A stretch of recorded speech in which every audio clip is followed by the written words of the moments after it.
What is up, guys? Skyler here. Today we're doing World War II by Oversimplified Part 1. If you guys really like this and you guys suggested it, leave a like down below. Try to get this to 150 and I'll do Part 2. Since this is my first time doing something that isn't ERB ever since the whole channel takeoff, I just want to gauge how people like it. Alright, let's go straight into it. I love the World Wars, so this should be good. It's 1902. A young man by the name of Benito Mussolini moves from Italy to Switzerland to avoid military Back service. when he had hair. He gets big into socialism, working for trade Or a unions, lot of writing hair. for He still socialist had hair. newspapers, advocating a violent overthrow of European monarchies. He the was a whole shebang. teacher, This too. gets him in a bit of trouble with the Swiss police, so he gets arrested, sent back to Italy, set free, returns to Switzerland, is arrested again, goes back to Italy again, completes his military service after previously avoiding it, and then after a brief stint as an elementary school teacher, he finally returns to work as an avid socialist. His speeches and journalistic abilities made him famous among Italian socialists. He was anti-war, Not so just when a Italy socialist, colonized too, Libya in later. 1910, he rioted and got arrested. Then World War I came along, and once again he protested Italy's involvement. But then he thought, wait a minute, this war could bring about the social climate needed to overthrow European monarchies and bring about the socialist revolution everywhere. And suddenly he was pro-war. But his fellow socialists didn't like his new pro-war stance, so they kicked him out of the party. So then he said, you know what? I'm done with socialism. We need something new, not based on class divisions tearing us apart, but based on unity through nationality. barber We'll shop? conquer the Mediterranean and reunite all Italian peoples, just like Why the is he days of the sitting in a Roman chair in a Empire. I'll in a call mirror? it fascismo, and it will guide the Italian nation to greatness. Fascism. That's all well and good, Mr. Mussolini, but what kind of He haircut are you is. getting? Let's go with bold. Yeah. Yeah. When hair be gone. What a cool little intro. Yeah, it's very interesting. You know, Mussolini was a teacher, like you said before, and he was very good with speech. And a lot of these dictators or, you know, these people that set themselves up, and this is a common occurrence, you know, even in today's themes, is these people, they promise so much. And it's a lot of times when, you know, the economy of these countries are very limited. Like after this was only what 20 years after the last World War. Just about everyone was devastated besides the United States for the most part. Italy actually recovered pretty early, but for the most part, most of Europe was kind of broke and you know suffering in some sense. So when someone came along and said, you know, we could fix it all, people, they believed in him, and Mussolini being one of those people. And Mussolini was a vet and Hitler was a vet too. These were people that served in the wars and proven themselves to their country, so you know they were seen as these people that couldn't do wrong at the time, and these pure people that wanted to help. All right, what a good intro. That was cool. I like that little effect. World War II. Italy had been on the winner's side in World War I, and they Yep. hoped they were going to get a lot out of it, but in the end, they only got a little, and they felt cheated. On top of that, a bad economy and weak governments meant that the Italian people were a little unhappy. So when Mussolini came along and said that he could fix everything, his fascist movement gained a lot of support. In 1922, he went to the king and said, make me prime minister, or I'll make me prime minister. And the king said, you and what army? This army. The people. Yep. Fair enough. Yep. Then he See, went to Vatican. and that's something else. I don't know if I mentioned it, but like these people were liked upon everyone, and of course they had some people that didn't like them, but it wasn't just they kind of rose to power and just forced it. They were given it. Hitler too. They just they got a position of power by being liked by the people. So it wasn't just out of nowhere per se. It was by the people. Establishing a dictatorship with himself at its center. Europe had its first fascist dictator. Next up, Germany. Germany had been on the losers' side, and they got absolutely wrecked by the losers. Treaty of Versailles. They lost territory, had to demilitarize the Rhineland, had to reduce their army to just 100,000 men, couldn't have an air force, had to pay the Allies a huge amount of money that it didn't have, and a new rule was established that every Englishman withheld the right to walk into the center of Berlin, pick out any German they wanted, and spank the hell out of them. I made that last one up, but it helps you understand how all of this felt to Germans. Exactly, and that's the thing. You know, it said like 800 million right there, but it was like today that equated to like 8.8 billion pounds, or it was like maybe it was like between 6 or 8 billion pounds, which is crazy to think about how much that was to them. And they just didn't have it, and they weren't even the only peoples. They just took all the fault in it, and it kind of just made them poor, and it felt disrespectful in the sense. And was it justified? You know, that's up to the person who is watching. Economy and weak governments meant that when a small angry man with a silly mustache came along and said that he could fix everything, the German people loved it. Hitler had been a soldier during World War I, and he was crazy patriotic, and nobody was madder than him about Germany's humiliation. I like he the helped little start drawings a new of the political characters. Party, and in 1923 attempted a march on Munich with his boys. Thrown and in then jail. He got arrested. Yep. But his popularity grew and grew, and in 1933, the president made him chancellor. He believed he was Germany's great destined savior, and he went full megalomaniac, establishing a dictatorship with himself at its center. Europe had fascist dictator number 2. Hitler and Mussolini had a lot of the same ideas, but more importantly, they had the same enemies, and they started to get along. And what's interesting too, these guys had the same ideals, but Hitler had a lot going for him. He was popular among the people, extremely popular, and at the beginning when both these people took charge, they weren't disliked. They didn't immediately start doing radical things. What happened was it came later on when they got involved in the wars and started getting more paranoid. Hitler and both Mussolini did a lot for schools, public working, and there was a lot of people out of jobs after the war. And they brought to that, they helped out a lot. So at the beginning, they were doing a lot of public servant stuff. So they were liked. And like he said, Hitler got arrested, and even it gained him popularity, especially because that's when he wrote Mein Kampf. And that gained super steam. And it just, the Socialist Party and the fascism just got blown out of proportion. Anyone else want to be friends? Franco? No? You good? I do. Who's that? It's Japan, and they. I like that cool little Spain interaction here. Started to get along. Anyone else want to be friends? Franco? So Spain, Spanish had a civil war where it was kind of like a phony war per se, where people had both the Allies and the Warsaw, or not the Warsaw, but their pact. I think it's called the Steel Pact or something like that. When it was just Mussolini and Hitler. They kind of just sent troops in to help sway each side of the Civil War, and very interesting how it played out. No? You good? I do. Who's that? It's Japan, and they've taken over northern China. Let's rewind a bit. Yeah, Japan kind of started the whole thing, and that's the thing. Yeah, he's rewinding.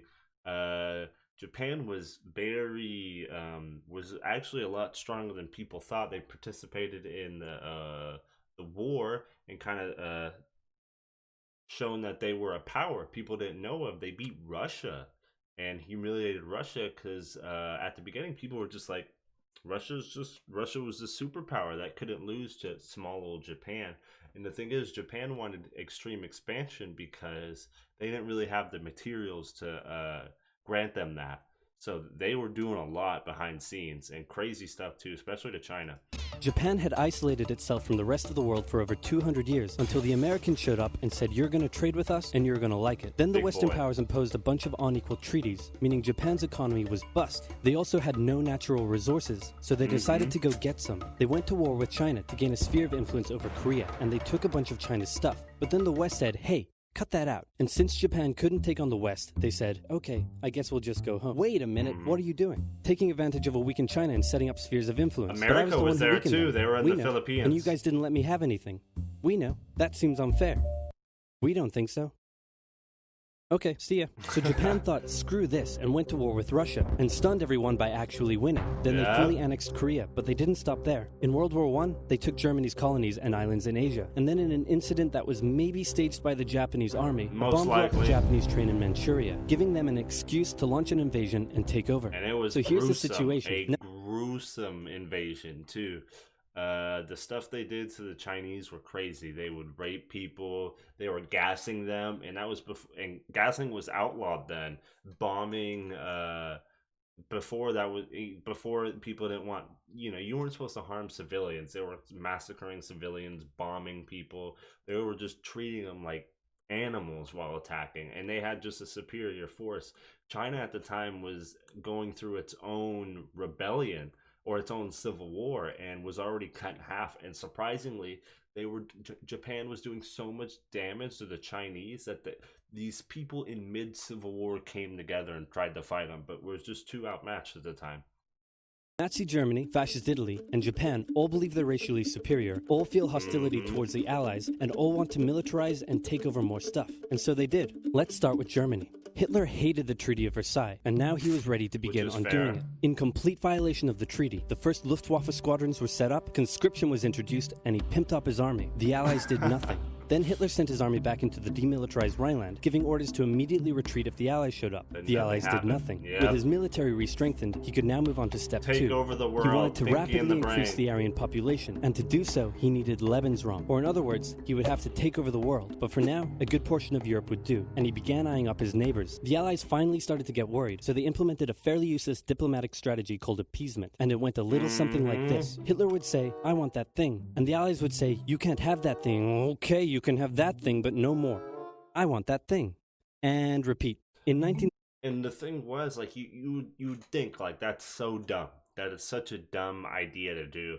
But this is 20 years after the bloodiest war of all time and all these countries are broke. Even Hitler was he was the strongest at the time among the European powers, but he still wasn't at tip-top shape. He was just the best out of them all at the time. Everyone was still suffering.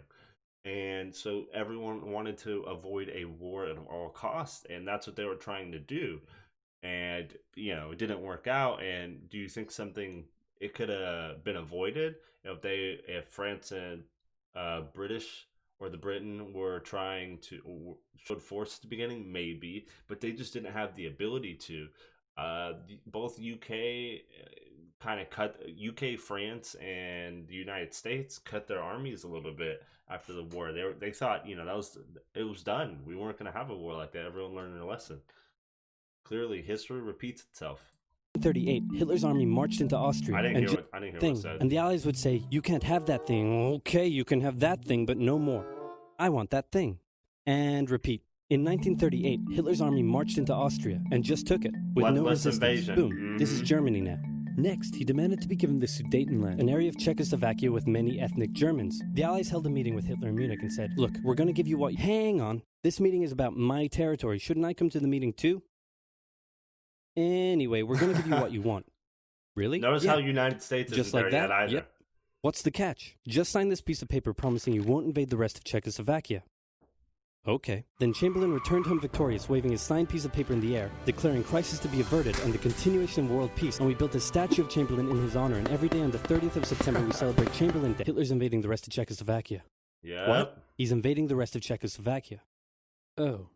And the You lied to crazy me. part is, What do you expect?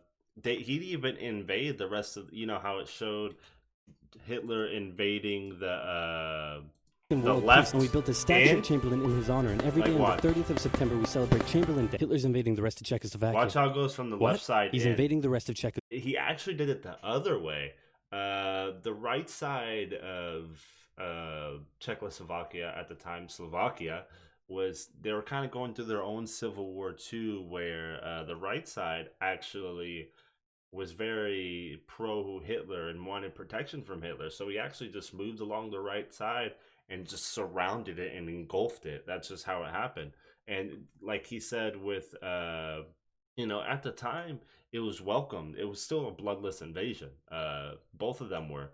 There were some lives lost, but in general, he was welcomed with open arms. And when it came to Austria, there was no blood at all. They were invited in, which is crazy to think about. Czechoslovakia. Oh. You lied to me. What do you expect? I'm Hitler. Not to be outdone, Mussolini also wanted to get in on the action. He thought to himself, isn't there a not yet colonized nation somewhere which is so underdeveloped that the people would be defending themselves against our tanks with literal bows and arrows and wooden spears? Oh, there is? That is now Ethiopia, and the thing is, the reason why he wanted to do that is here. Can I get it? Oh, there. So he wanted to control this port right here, and this is now Ethiopia. And like he said, they weren't just bows and spears, but it was like muskets versus tanks. And at the time, Italy had one of the best navies too. They spent a lot on that. They had a better navy than both Britain and France combined as of now. It's going to change, but yeah, they were very powerful. Is? And of course they had planes, and Ethiopia didn't have any of those, so they had complete air superiority. So they just dumpstered him. Fantastic. And so he took it. Italy also wanted to control the entrance to the Adriatic Sea, so they occupied Albania. Then, in another incident which was maybe staged by the Japanese, gunfire was exchanged by Japanese and Chinese troops at the Marco Polo Bridge, and the Japanese launched yet another invasion against China. They swept through Beijing and Shanghai, and then advanced through the Yangtze Valley to China's then capital, Nanking. It was here that saw the worst of Japan's shocking atrocities committed against the Chinese people. And the thing is, afterwards, everyone was so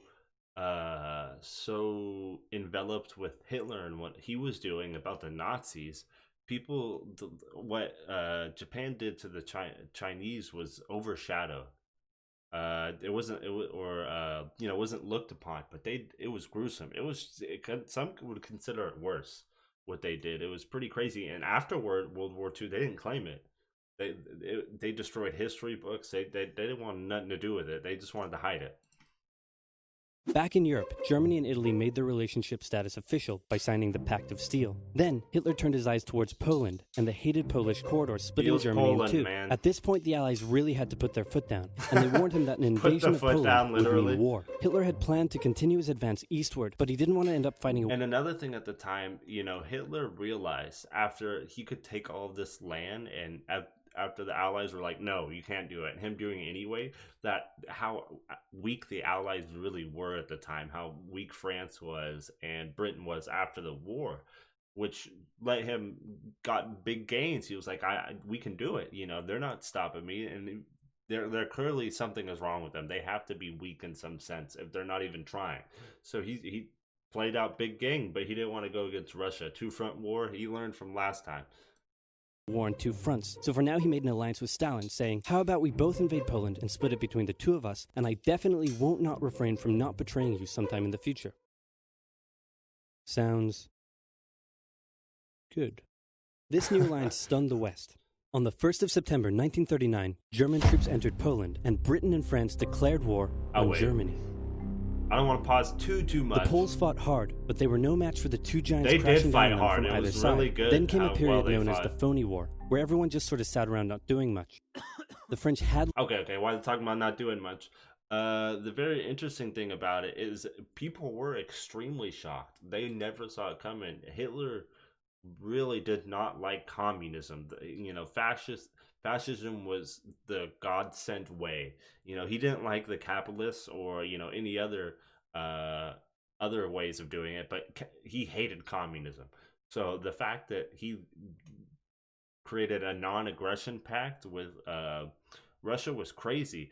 And, they talked about the Sudetenland here in Czechoslovakia. So when he took it, the Sudetenland here, they were actually planning to resist. But when they gave him, so they built all their defenses on this border, but they gave him the border, the Sudetenland, which all the defenses were at. So, he was kind of handed that. Launched a small invasion into the Saarland, but they maintained mostly defensive positions, and after a while decided to just turn around and call it a day. Speaking of France, the French were still super proud of their victory in World War I, and they hadn't really moved on from it. They still used horses, they dispatched messages by motorbike instead of using radio, orders from the commander-in-chief were usually pretty vague, and the troops were rarely inspected. They built a line of defenses along their German border, but didn't bother extending it all the way to the Channel, and they wouldn't launch artillery strikes against... This is the most infuriating thing for me. So what in World War I, what Germany did is just, instead of going through this line, they were like, you know what? Let's just go around it. And that's what they did. And you know what? France was like, you know what? Let's just build a line right here. It doesn't need to extend because the Belgium will leave us alone. Did you not learn anything? Like, that is still the most infuriating thing to me when it came to the World War, like not learning your lesson. And yeah, they literally had people on cavalry, and not just any type of cavalry, people on cavalry, not with guns, but with lances, as if they were going to joust against the tanks. Yeah, let me joust a tank. They dispatched messages by motorbike instead of using radio. Orders from the commander-in-chief were usually pretty vague, and the troops were rarely inspected. They built a line of defenses along their German border, but didn't bother extending it all the way to the Channel, and they wouldn't launch artillery strikes against Germany out of fear of being retaliated against. In a war, They didn't want to attack the enemy. And at first the UK wasn't much better. Chamberlain still naively hoped that the war could be ended diplomatically. Instead of bombing raids, the RAF dropped propaganda leaflets over German cities, which one air marshal said likely did nothing but provide the continent with toilet paper for the duration of the war. They also only sent 200,000 men to France, while the French had mobilized millions. Both Britain and France wanted to avoid a repeat of the First World War, and so they wanted to keep the war as far from home as possible. So they turned their eyes north, towards Norway. Neutral Sweden was exporting iron ore to Germany through neutral Norway, so the Allies asked them if they could please stop exporting iron ore to Germany, but this request was refused. Then the Soviet Union attacked Finland, so the Allies said, how about we land troops in Norway and move them across Sweden to go help out your good pal Finland, and along the way maybe take control of all your airfields. But Norway and Sweden still said no. So the UK mined the waters around Norway to force any transport ships into international waters. And the thing was, they had a Hitler and Russia had a non-aggression pact at the time. So the UK mined the waters around Norway to force any transport ships into international. Then the Soviet Union attacked. So the Soviet Union, the Soviet Union really wasn't on Germany's side, but the Allies kind of assumed they were. There was a non-aggression pact there, but they weren't really war buddies per se. As long they did get Poland together, but Russia, he wanted to get more land north. What Russia was doing was not to provoke the Allies to invade over there. What Russia was doing was to secure the ports north. That way Germany couldn't come in from that side and secure them, which kind of, it was kind of weird. Finland. So the Allies said, how about we land troops in Norway and move them across Sweden to go help out your good pal Finland? The Swedish fought very well. Norway and Sweden still said no. So the UK mined the waters around Norway to force any transport ships into international waters, and they also attacked a German tanker they found in the area. Hitler realized what the Allies were up to, and he quickly moved to secure his supply of iron ore. He launched an invasion through Denmark into Norway. The Allies rushed to land troops at key ports along the coast, but Germany had taken control of Norway's airfield, and their air superiority decided the fight. The Allies had to retreat. After this slightly embarrassing failure, Chamberlain resigned and was replaced with Winston Churchill, who had a... There's my boy. Throw it up to peace. And you people are probably wondering, where's America? Where's America? It's America after the Great Depression. Although America probably came out of the World War I looking the best, because it spent the least amount of time there, really, was doing well, but didn't want to, saw the catastrophe that happened and didn't want to be involved in any way. And then shortly after that, the stock market crashed and the Great Depression hit.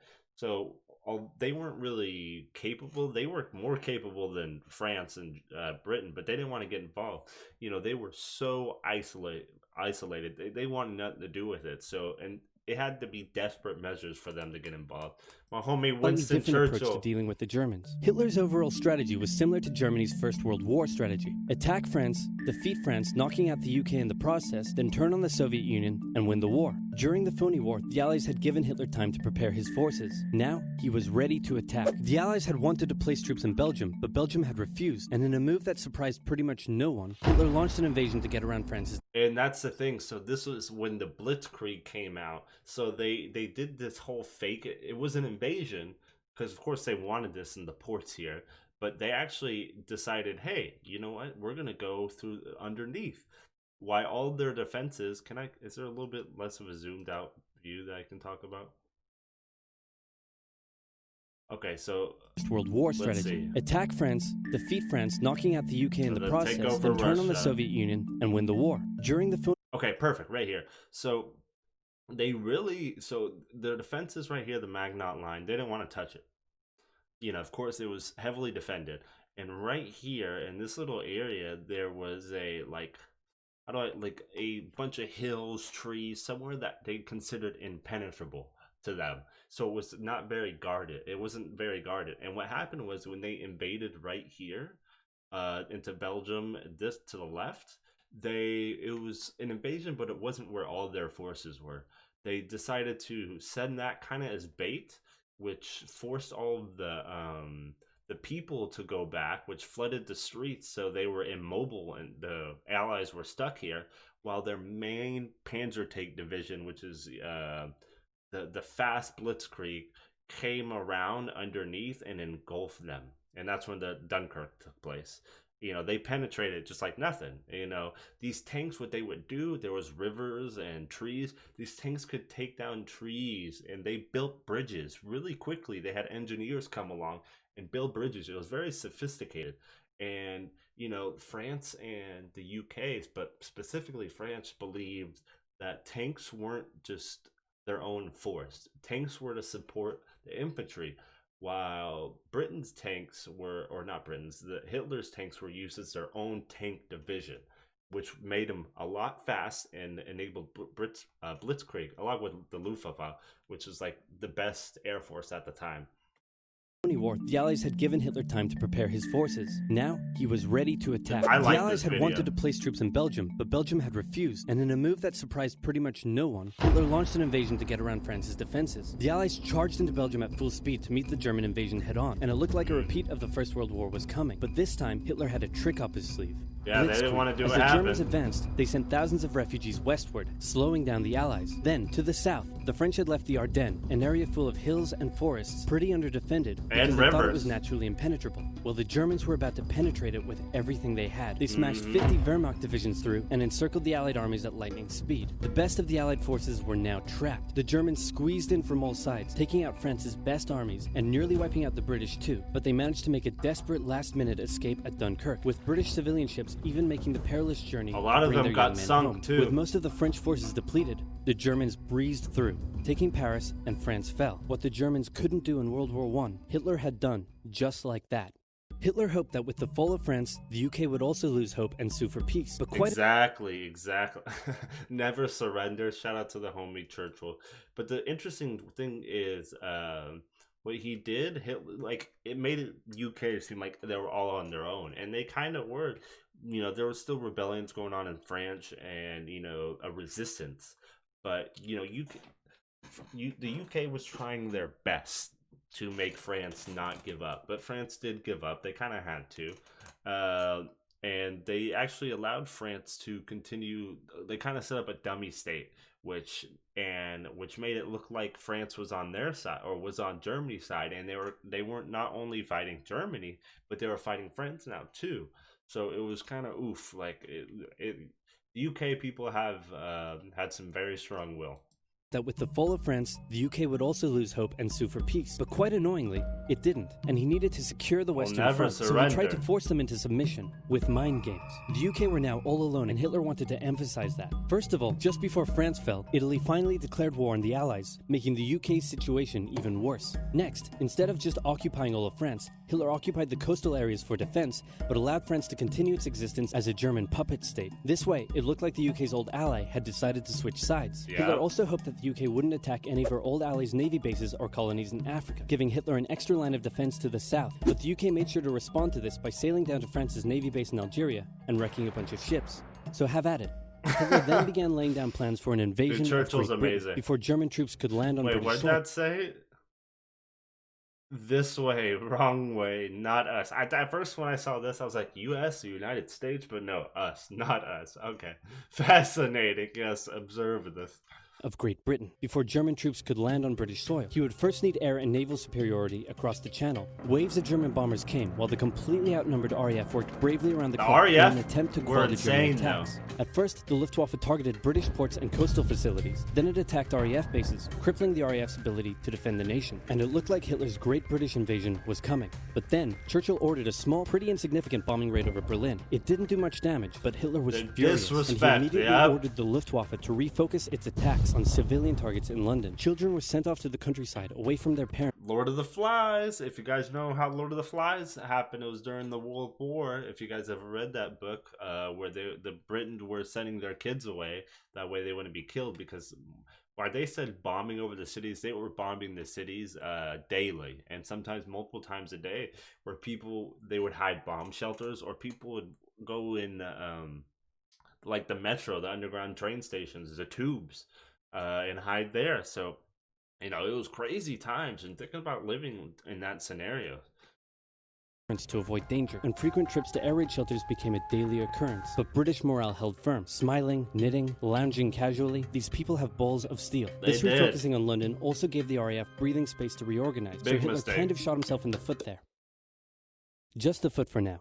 Finally, the Luftwaffe sent one massive all-out attack on London, and the RAF successfully repelled it, destroying many of the German aircraft and placing air superiority firmly in British hands. Hitler's invasion had to be postponed, but the bombing of British cities continued for some time. Part Victorious 2. waving Oh, a signed God. piece of paper in the air. The postponed, but the bombing of British cities continued for some time. There we go. All right, that was great. I really liked that. You know, it's very interesting, the mentality behind the world wars and all of that. If you guys liked it, like I said below, leave a like. If it gets 150, I'll definitely do part 2, which is right in front of us. But I'll see you guys later, and see ya. Oh, wait. Always bother me, they wondering how much I make. So I tell them not enough, cause I know that there's more to take. Moving like a Zangoose, about that action every day. Y'all move like a viper, I guess that they gotta hate. They be saying dumb shit like Tito, you do the most. We don't care about the shows and we tired of every post.